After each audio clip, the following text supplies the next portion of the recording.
আচ্ছা, আসসালামু আলাইকুম সবাইকে বলছি কালের সাক্ষী। ওই যে ড্রাগন, পাকা ড্রাগন, এই ভাই ছিঁড়ছে, মানে কিনে নিছে, ফ্রি না। বলতেছি যে এই টাইমে আমি হচ্ছে আপনার এই পেঁপেটা দেখাচ্ছি বিকজ অফ এই ড্রাগন থাকতে থাকতে আবার আমি পেঁপে বিক্রি করব। এটার সাক্ষী এই ভিডিওটা। আজকে এপ্রিল মাসে 2025 সালের এপ্রিল মাসে 25 তারিখ 26 সালের। এই যে পেঁপে গাছ যেমন মরেই যাচ্ছে, এরকম মরে যাচ্ছে। এই যে রোপণ করলাম এখন, এই যে গাছের লাইন দিয়ে রোপণ করলাম, গাছ দেখাই যাচ্ছে না, ছোট ছোট গাছ। এই যে ছোট ছোট গাছ, এই ছোট ছোট গাছ ছোট থাকবে না, এগুলা ছোট থাকবে না, এগুলা কয়দিন পরে বড় হয়ে যাবে এরকম। ওই সাইডও বাগান আছে, এটা এক সাইড দেখালাম। তো আমরা সাধারণত এখান থেকে উঠি নামি, এই যে এই জায়গাতে এখন এটা দেখালাম এই জন্য যে ছোটো ছোটো গাছ এগুলা। ভাই ভিতরে যাওয়া নিষেধ। তো পরে এই এই যে মেয়ে মানুষ ভিতরে ঢুকে যায়, নিষেধ নিষেধ।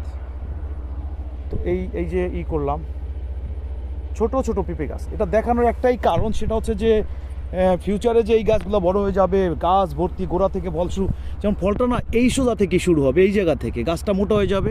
এই যে নতুন পাতা বের হচ্ছে, শান্তি লাগতেছে রোপণ করার পর। এটাতে অনেক বেশি ট্রিটমেন্ট করতে হয়, মানে শুরুর দিকে অনেক বেশি যত্ন করতে হয়, পানি দিতে হয় গোড়ায়। যে পুরো বাগানে একদম হ্যান্ডগ্লান ভরে ভরে পানি এনে দিতে হয়, এত কষ্ট করতে হয়, এগুলা চিন্তা করা যাবে না। তো আমি দুই ধরনের এক্সপেরিমেন্ট করছি, একটা হচ্ছে আমি সোজাভাবে রোপণ করছি, একটা বাঁকা করে রোপণ করছি। তো বাঁকা করে রোপণ করার কারণ হচ্ছে বোন মেয়েদের ভিতরে যাওয়া নিষেধ, রাগ নিয়ে না, সামনে বসে। এই যে ড্রাগন,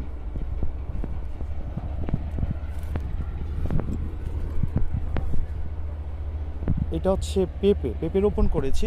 আচ্ছা, অনেকে ভাবতে পারে যে এপ্রিল মাসে 25 তারিখে পেঁপে রোপণ করেছি, এইটা এত লেট করলাম কেন, লেট ভ্যারাইটি হবে না। এটা লেট হবে না। আমি আগামী বছর যদি বেঁচে থাকি, রমজান মাসে 180 টাকা কেজি হয়, রমজান মাসে ফেব্রুয়ারি মাসে, কিন্তু আমি অনলি 80 টাকায় বিক্রি করব। চিনির মতো মিষ্টি পেঁপে আমি 80 টাকায় বিক্রি করব যদি আমি বেঁচে থাকি এবং বাগান ঠিক থাকে। কারণ হচ্ছে যে এই রমজান মাসের জন্য টার্গেট করে আমি এবছর লেট করে রোপণ করেছি।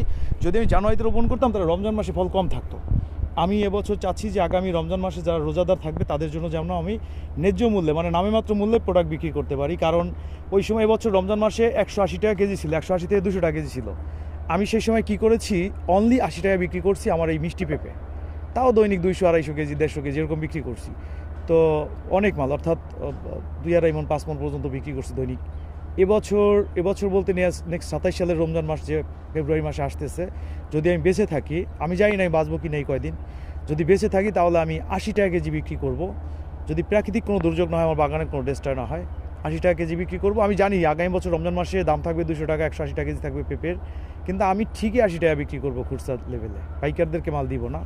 কারণ